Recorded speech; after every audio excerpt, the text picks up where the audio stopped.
Startups get the party, startups get the party started. Startups get the party, startups get the party started. You want tech and tacos, tacos and tech, you know we got tacos and tech is on smash. For the green, guacamole, keep accountants counting beans. Contador cuentan frijoles, founders trying to raise some queso. La vida San Diego, school of rapping fire. Tortillas round jalapenos.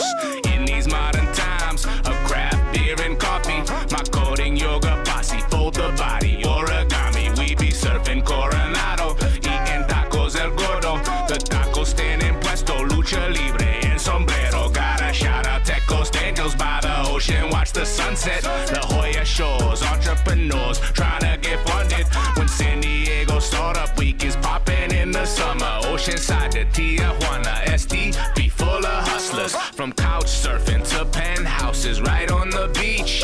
Tech leaders who believe stars are within reach. We interviewing founders who be shooting for the moon. Hashtag SD Techos with your host, Neal Bloom. Come on. Startups get the party, startups get the Welcome to the Tacos and Tech podcast, where we discover cutting-edge San Diego technologies and the builders making it happen. I'm your host, Neal Bloom, San Diego's tech ambassador, and together, we're going to put a face to the name of today's tech leaders with our own blend of local lifestyle. startups get the party, startups get the I want to take a moment to thank our friends at Cox Business, who have enabled us to tell these amazing stories of local leaders, technologists, founders, and funders. Cox is actually a 121-year-old family-run private company that thinks in terms of decades in building community, a lot like we do in building a startup community. For years, the local Cox business team has helped us grow through partnering at San Diego Startup Week, SD Quick Pitch, and in celebrating our technical leaders at the Top Tech Awards.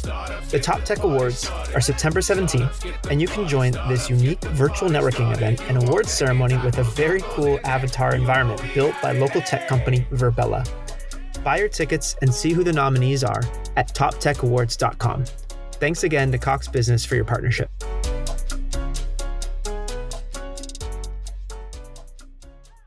Welcome back to the Tacos and Tech podcast. I'm your host, Neal Bloom, and we've brought back a co-host, Bsharah, serial entrepreneur and VP of Product Operations at Seismic. Al, thanks for joining again.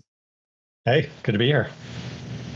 And we're really excited to bring on our next guest, who we've gotten to know over the last few months, Morgan Spendla, the founder and CEO of the Crafters Box. Morgan, thanks for being on. Yeah, thank you for having me. We're really excited to get our audience to hear your story. Do you want to give us a quick overview of what the Crafters Box is? Yeah, absolutely. So the Crafters Box, and we're actually getting the opportunity really soon to rebrand to crafter.com. We're an online nice resource.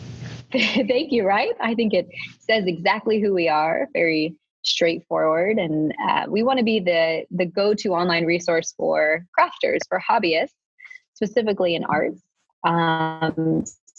So we collaborate with artists from all over the world to produce high quality digital workshops and content. And then we also offer tools and materials and the opportunity for makers to connect. So we're really a service very much for hobbyist crafters. Very cool. I think we're going to be excited to dive into the different elements of it because it is more than meets the eye for sure. But I want to know about your background as a crafter. Like, what got you into this? Or have you always been a crafter all your life? Yeah, so I've always been a crafter. I've always loved the concept of handmade. A hobby crafter, not an artist, but an avid learner. Very passionate about figuring out how to make something from scratch, how to create beautiful things by just the raw materials, whether that's molding clay or silk screening or dip dyeing, textiles or fibers. I had this passion to figure out how to kind of get back to the roots and the origin of many traditional crafting methods that have been with us, not just generations, but thousands of years. But I couldn't find the resources, the tools and materials easily. I think a lot of people are super familiar with their neighborhood Hobby Lobby or Michael's and what I affectionately call cheap and cheerful crafting. I've got young daughters, and they're super into pom-poms and sequins, and that's not really the type of crafting that I grew up wanting to do. But it's never been, anywhere near a full-time job or anything like that. I don't even really show anybody, the pieces that I make or that I work on. It's more of what I would do on a Saturday morning, before everybody else woke up, with a cup of coffee. And very, very big hobby of mine. Didn't you actually do some major work to a very old house of yours or something? I seem to remember from a previous conversation. DIYer across the board for sure. My husband and I bought a 1930s home, a Spanish bungalow in Kensington, and the home is, just under 100 years old. We're the fourth owners of it. It has not received many major updates, and so we tore it down to its studs. My husband has a background in construction and architecture, and we redesigned the whole thing from scratch. It took us about 10 years, but we did. We tiled it. We brought in a couple of friends, but all about, figuring out how to do it ourselves. And then, that customization and that labor and that that labor of love. And we still live there today. That's really cool. So I'm curious, because you were not doing this professionally, you're doing it in a lot of parts of your life, but you were working in consulting, right? Is that where you kind of started your career? Yeah. So right out of school, I went to the University of Southern California. I was hired on with a consulting job with a consulting company out on the East Coast, but they had an office in San Diego, and I wanted to stay in California. I always have. But I was actually really passionate about going corporate for a good chunk of time and getting into really big companies and learning the ins and outs of those companies. And I felt consulting was probably the very best way to do that. So I was staffed on a project. I actually moved to the East Coast for a bit. And then I was staffed on a project, ironically, in San Diego at Bumblebee Seafoods. And we did a huge change management SAP implementation across their 13 offices and canneries. And I was there for 2 years. And it cemented my love for San Diego. I grew up in Northern California. I kind of just kept heading south. Grew up in Northern California, went to school in Los Angeles. And then San Diego to me was that beautiful compromise between that wonderful beach life of Santa Cruz and the busyness of LA. And after that, I actually went back and worked as a director of marketing for an engineering firm up in Silicon Valley. So I lived in San Diego, but I traveled back and forth all the time. And part of the reason that the Crafters Box was born and the concept was that I just had zero time to dedicate to all of the research associated with that hobby crafting. But I recognized that it was a part of my work-life balance and how I would, tackle really busy weeks and 80-hour work weeks and so forth. So I was actually doing that and traveling quite a bit when the concept of what I wanted to build really came to fruition. And then I kept that job for my first year of starting the company and just slowly went from full-time to a part-time capacity. And that company up in the Bay Area was actually acquired by its largest manufacturer. So it was a really nice exit for me to kind of move on and jump, head first. That's cool. To a brand new endeavor. Was there, so that one, I think it's very smart that you kind of did, it sounds like you started Crafters Box on your own, a little bit on the side while you were still consulting and doing things in the other business. Was there like an epiphany moment outside of that exit? Or, well, actually, it sounds like you started it before that exit. So what was that sort of moment where you thought, okay, this is a real thing. This is a challenge I have. I want to build this. Like, what was going through your head at the time? What got you there to that point? So, man, Instagram was kind of a new thing and Pinterest was kind of a new thing. That's crazy to think about right now, but they're actually not that old, in terms of platforms for people to share work on. And I followed all of these really niche makers. I did stained glass art in college. I had this passion for like these intense like craftsmen and makers who were so loved what they were doing. And I would even try and like replicate some of that work on my own, not necessarily the stained glass without all the equipment, but in my backyard, like trying to learn how to naturally dye something using avocado pits, I don't know, or, whatever it was that, or the origins of a particular kind of tapestry weaving. And so the really kind of that moment where I said, this doesn't exist, is that I saw these influencer accounts on Instagram where these artists could actually bring all of these followers into their studio life. And they didn't rely on that brick and mortar studio space to show their work anymore. And they were gaining so much notoriety and attention for their work and huge communities and so forth. But nobody was catering to the way that these followers wanted to actually learn from these professional artists. So again, your local resources were, Michael's or Hobby Lobby or that local yarn shop on the corner where, all your great aunts, sit around and talk about how to do different kind of stitches and teach each other and so forth. But if you wanted to learn anything outside of that space, good luck. Like poorly lit YouTube video. Maybe that artist was doing like a road show where they were going to come through San Diego and then Austin and then Brooklyn. And maybe you could get a seat at 10 a.m. on such and such date. It was really hard.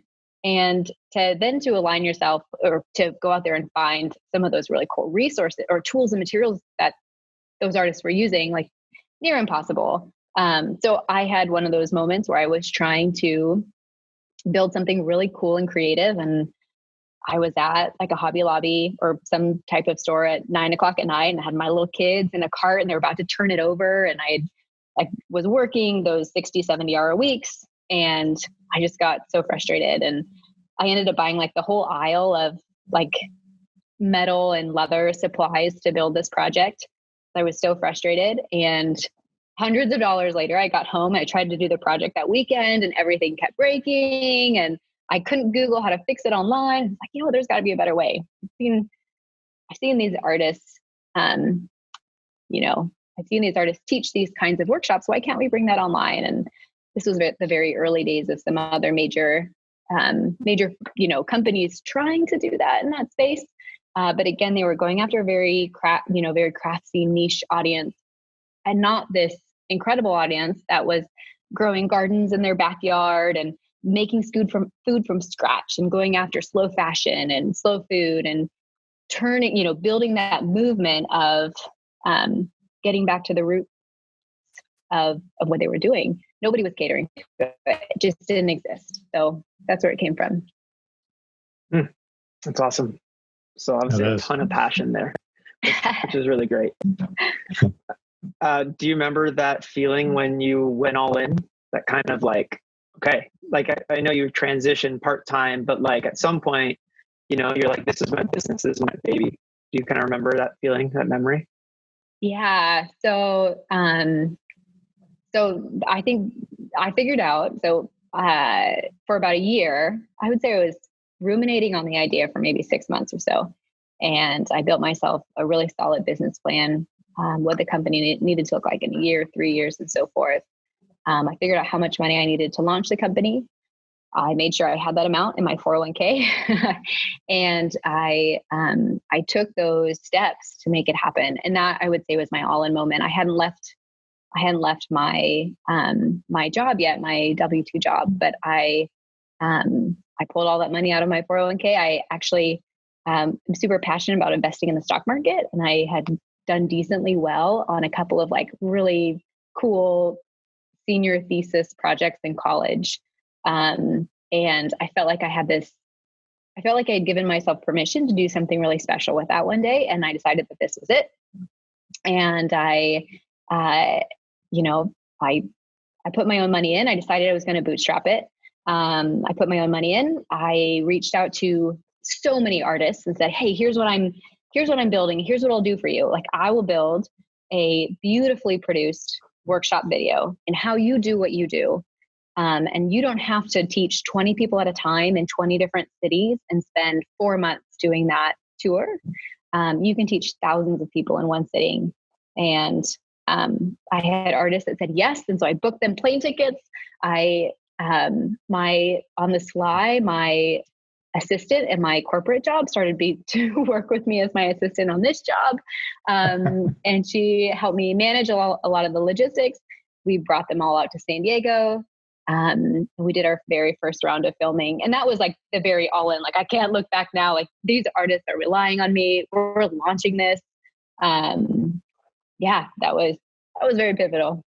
Nothing like a forcing function of a bunch of people relying on you. That's great. Oh yeah. Showing up on your doorstep, like, we're here, we're ready. So that first piece, I mean, you recorded a few, and was that first business model kind of what it is today? Like, were people buying the video and the kit parts kind of thing in the same vein? Or what did it look like in the beginning compared to now? It's definitely evolved over time. Other players in this particular market have emerged over time. We've evolved to meet our growing customer demand and what the landscape is looking like in terms of the ways that artists are sharing their work. So in the very beginning, the way to make this business work was to build it on a subscription box model. And we never called it a subscription box. I didn't want to be lumped into the clothing and makeup and food delivery category in people's minds. Really, our motto and our slogan was nourishing the creative soul on a monthly basis.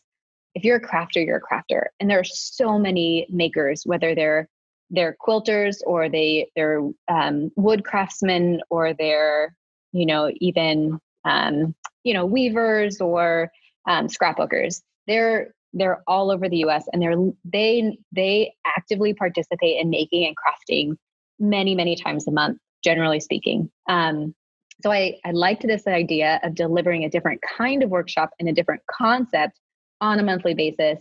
And the subscription model actually worked out really well, because in that model, and in the day and age of Amazon, where everybody expected to receive a package 2 days after purchasing, it still gave me the runway to procure the amount of materials and tools that I needed to fulfill our subscription box orders, with the time of being such a young company, not yet having that 30 or crazy amounts of credit or whatnot for the company. So the concept at the time was, on a monthly basis, you would get a digital workshop taught by a very well-established maker in that particular craft, whether it was leather working or metal smithing or whatever it was, plus the shipped kit of tools and materials that they curated that was actually from their studio space. So they would say, you need this size 4 paintbrush by this brand. So you didn't even have to have the decision paralysis of going to a paint store like Flicks or whatnot, staring at a wall of 1,000 brushes and saying, how do I learn how to watercolor? I don't even know where to start. And that quickly took off. And so we grew a really solid subscription over the first couple of years. And our customer base was amazing, but there was always this lamenting factor of, well, I just found out about you guys, and you launched silkscreen or block printing or whatever it was 4 months ago, and the workshop's gone. I want to take that workshop. So we squirreled away our pennies, and little by little, over the course of maybe a year, we acquired all of the inventory for our past workshop launches. And in 2019, we launched an a la carte, what we call a marketplace, an e-commerce site where you could buy any of those workshop kits from the past years of business through those artists. And it became a new revenue stream for those artists. We began to offer materials kits, more patterns, raw materials, so you could come back and buy more silkscreen ink or whatever it might be. And that today is really where the business is growing. And that's quickly become 50% of our revenue. But our subscribers and our members are very much at the heart of, supporting us on this mission of growth. That's really super cool. It's amazing to see how you've evolved, as a solo entrepreneur and bootstrapping and everything. When we first met a few months back, you had 13 ladies and 1 dude on your team, which is amazing to see, especially, in this day and age. How's that ratio looking now, out of curiosity, and what's the size of the team? We're at 18, still only 2 dudes. But nice. They don't mind. We don't mind. It's all good. I think it's great. So that's fantastic. And the thing that's really admirable about what you've done is you have bootstrapped this company to sizable revenue in 2019. And I don't know if I want to give you the opportunity to sort of brag a little bit, but I don't want to share numbers if you're not comfortable. you did spectacularly well in 2019, and you're doing really well in 2020. Obviously, you raised a little bit of money this year, and Neal and I were very honored and lucky to be a part of that first investment. How has that transition from being an organically grown, bootstrapped company to one with a little bit of powder in the cannon, post fundraise? How has that changed you or your business at all? Yeah, that journey of deciding mentally that I was ready to take on money, that I felt that I had not just built my MVP, but had grown a company that I felt could keep going just great on its own, and become this cool niche company that, that the hip and trendy crafters and home decorists and like DIYers and so forth, we call it slow crafting after the slow food and slow fashion movement, but that they could latch onto and continue to support was awesome. And then when I realized that, or decided really to kind of turn towards a much broader crafter audience, and that we could serve that industry so much better than those in the industry were serving it today, with really cheap product and without the soul and without the the meditative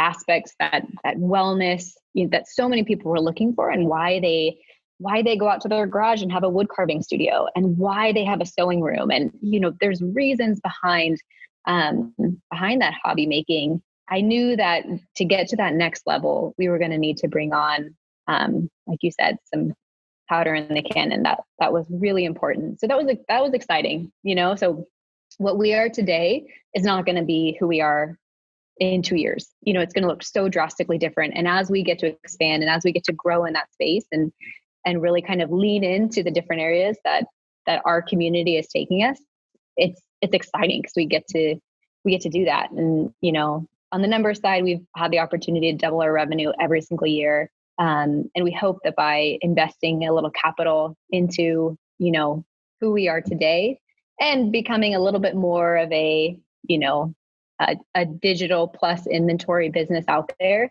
we're just going to get the opportunity to grow like crazy and speed that up, that ability for people to find us and to connect with us and join our community up even faster. So alongside the same time that you decide to raise some capital to accelerate growth, COVID comes along and happens too, which does, some pretty divergent things for some people. Some accelerates and some the opposite. What's been happening to your business during COVID? Yeah. So it's been really unusual, super, super unusual, right? So the first month of COVID, we were in this incredible conundrum because we were keeping our staff super safe. People weren't working in our office or in our warehouse space. In our warehouse space, if we were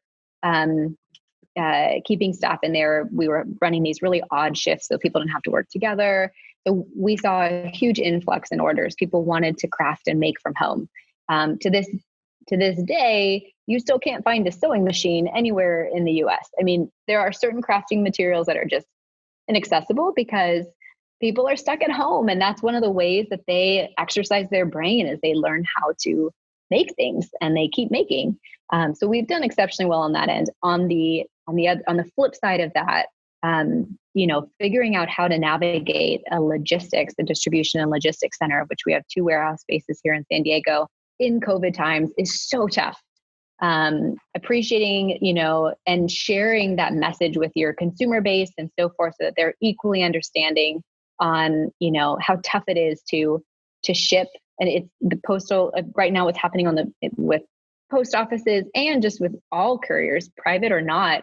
It's Christmas in July, but like times 10, like there's so much pressure and so it's great to be in e-commerce in some ways, in this really unusual way, especially in this industry. It's also really tough. You manage those expectations correctly, hoard inventory. We don't know what's going to happen in 3 months. Lots of weird things going on right now. Something I think Al and I kind of heard from you talking in previous few months around, you've been shopping remotely for quite a while. I think something about avoiding grocery stores for a long time. Is that true? What's that anecdote? Yeah. So I haven't, well, it's not entirely true anymore. This summer, my family took a road trip and I went into a couple grocery stores. But prior to that, I haven't been into a grocery store in years. Like to me, that's such a waste of time. This idea of going up and down aisles and figuring, and that you can have amazing food delivered to your doorstep through CSA boxes and supporting local farmers. And same with every major, consumer goods type of product that you could want. It can be delivered to your doorstep. And if you seek out really economical and efficient, environmentally friendly ways to do it, there's solutions out there. So it was funny. I had a lot of family who was like, what do you mean you haven't been to a grocery store? Both my husband and I are entrepreneurs. He's got his own business that's, growing and thriving. And like, we don't have time the idea of spending 2 hours a week at a grocery store is such a waste of time. Like, how much is my time worth to be in a grocery store in a way?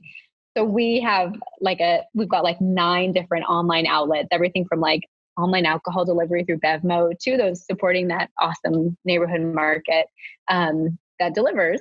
And so I'm passing out lists of try this one and go, and I think that we're just changing consumer behavior so rapidly right now, right? Like my mom, who would have never had grocery delivery before, now can't imagine life without grocery delivery. And that's happening in households all over the US. And it's going to happen in other, it's going to happen in other sectors too. And crafting, when people think of, well, how do I get more, whatever is the material of their choice, we want to be that resource that they say, oh, fast, convenient, easy, really on trend, incredible artist. I'll keep buying my supplies through them. And so convenience is a big one of our, what we hope our customers take out of our service and product. That's amazing. I could only imagine when COVID hit and the entire planet is freaking out and attacking each other over toilet paper and trying to figure out how to get anything. And you're just like, what's the problem? Yeah. I don't understand. We're all good here. It's cool. So kind of curious what's next for Crafter. Mm-hmm. We talked a little bit about it. I did see something recently about a tools exchange. I don't know if that's new or something you've had for a while, but it was the first time that I had seen it. Just talk about that or what's next or kind of what's on your immediate plate for Crafter. Totally. So today we're known as the Crafter's Box, this idea that convenience, everything shows up on your doorstep to learn how to do something very artisanal, something very special. If you visited our website today, you'd find workshops on how to weave tapestries or build stained glass art or even carve wooden spoons and how to recreate that in your own personal studio crafting space in your home. You can also come back and you can find raw materials like curated yarns. We might have a partnership with a really amazing alpaca yarn mill in, Idaho or something like that we're featuring and talking about. Maybe custom carving tools. We build a lot of our own tools and materials in-house. So we work with and commission beautiful looms, hardwood maple looms, and all kinds of really cool tools to be ours. And they are becoming the industry favorites, which is super cool. You can find fabric on our website, all kinds of great stuff. So we're looking to just expand and grow that. If it's a breadth and depth kind of thing, we have a very large breadth of crafting, different types of artistic making, and we now want to go after the depth. So in 2020, as we look at what that means launching a bigger and better online shopping experience, perhaps bringing in live workshops, an opportunity for makers to list their workshops and people to, attend via Zoom and so forth. It means building out that raw material arm, building some really cool collaborations. This coming fall, we've got a lot of really cool collaborations in the works. COVID is weird, but right now, if all goes well, you'll find us in your local Anthropologie and your Nordstrom and other areas. So that means a whole new arm of our company that's going after where shoppers are going to be buying for holidays. We think the gifting market could be huge for us. Just a lot of really, with having raised money, I feel like it's opened up that roadmap from us being very, very focused on, doing what we do best, our core competency, and now being able to really expand that to figure out what other areas we can build an awesome core competency, what other areas we can have more direct relationships with consumers and kind of continue to expand. On the tool exchange side, it's very much that we're recognizing that we have, for example, printmakers who come back to us again and again and again, and they're slowly amassing all of the cool tools that we offer. We have a whole custom linocut carving tool line. So now our logistics center loves me for this, but you can, in that concept of having a very minimalist crafting toolbox, only the best and only the needed supplies to keep making, you can swap tools that you already have for other tools in the line, so that we're continuing to expand our offering and we're not duplicating. You don't need 5 of the same tool in your tool set, if you think about it that way. So yeah, lots of cool stuff coming up. That's amazing. And I just want to throw something out there about the kits, which are super amazing. They're like, you come in, you unbox, and my wife ordered one. She ordered a really cool cutting board because she's in love with cutting boards, but she's not super, artistic or crafty. She would say that herself. And it had everything. You ordered it for her, didn't you? Wasn't this a Mother's Day gift? Yeah. Well, did I say she ordered it? Right. Yeah, let's give the right. Oh, okay. Sorry. So it's got all the wood and the glue and the clamps and everything you need to put this really cool cutting board together. But that's like one example. The others, some of your kits, they have like sewing machines, electronic programmable sewing machines that come with the kit. So there's all kinds of varied different levels of these kits that are available. So that to me was something that was really interesting. I just wanted to share that. It's awesome. And the idea that people are gifting the kit, like that's something, had you told me that 2 years ago, it said, oh, we're really going after like the maker who, like they're going to take this kit and they're going to take it into their studio space and really explore it. And there's this whole market of not just gifting, but inviting other people to, so Crafters Night pre-COVID was a space that we had just launched. And it means that you can have 4 or 5 kits or 8 kits or 10 kits on your doorstep, and you can have your friends over and you can all make together. And like that concept, that idea that you could bring people together, with communal making, was something I was so excited about. So I'm looking forward to getting back to that place. And we're seeing people Zoom Crafters Night, which is also equally cool. We just hosted, helped I think she was in New Jersey, a customer get 20 kits to all of her friends, and they all Zoomed and they all did the project together for her birthday. But I think that the communal side of crafting or doing that cutting board project with your wife, Al, knock it out of the park. Yeah. Right. Super fun. I've got to imagine that you, spending a lot more time indoors with family, maybe doing some new crafting projects of your own. Have you found any new hobbies during COVID, or is it just dive deeper into the business? Yeah, it's a little bit of both. So I've got, like, being a crafter myself, I have access to the coolest, treasure trove of materials and tools, like in our warehouse spaces. And we actually just recently spent some really awesome family time in Sedona. And I brought out some basket weaving kits because I don't actually get to sit down and craft a whole lot. I'm moving a mile, 500 miles a minute all the time, growing this company. So when it comes to actually making sure I make time for creativity and art, that's important. So I brought out basket weaving kits. So here I am, Red Rock Desert, gorgeous, sitting by the creek, kids are playing in the creek, and I'm coiling baskets. And it was like the most idyllic moment ever. That's awesome. But yeah, I love to explore the kits for sure. That's cool. I grew up in a family where my aunt was a huge quilter and actually did lithography on quilts. So she would get photos and put, kind of screen print photos on the quilt and give us that as gifts, which were pretty cool.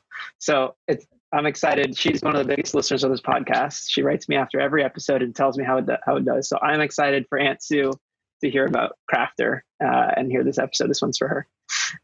But Morgan, you've been living in California most of your life, so you can respect a good taco. San Diego, it holds it down for its tacos, but LA and Santa Cruz, they've got their own scene too. Do you have a favorite taco spot? Oh, for sure.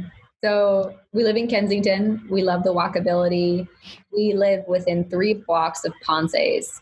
He's also a neighbor and a very good friend, and a connoisseur of some seriously amazing street tacos. So yeah, favorite hands down, for sure. With a Cadillac margarita, which is during COVID, they serve in these mason jars. And it's like a quart of margarita. And you take that home with your mason jar of Cadillac margaritas and your tacos when they have their taco night, and it's a good night. That's pretty great. Well, Morgan, it's been great to have you on here. We're really excited for everything you've built and everything you're building going forward. So thanks so much and all the best. Thank you for having me. Appreciate it. Thanks for joining us on the Tacos and Tech podcast with Neal Bloom. Thanks again to Cox Business for helping make this possible by expanding the reach of the San Diego tech ecosystem. Big shout out to School of Rap for our rad intro music, and thanks as well to Nest Podcast Network, where we are recording live inside their studio at Nest Co-working in Bankers Hill. You can find Neal Bloom on Twitter at Neal Bloom, as well as Fresh Brewed Tech and Tacos and Tech Pod on Twitter too. Startups get the party started. You want tech and tacos and tech. You know we got it. Hey. Startups get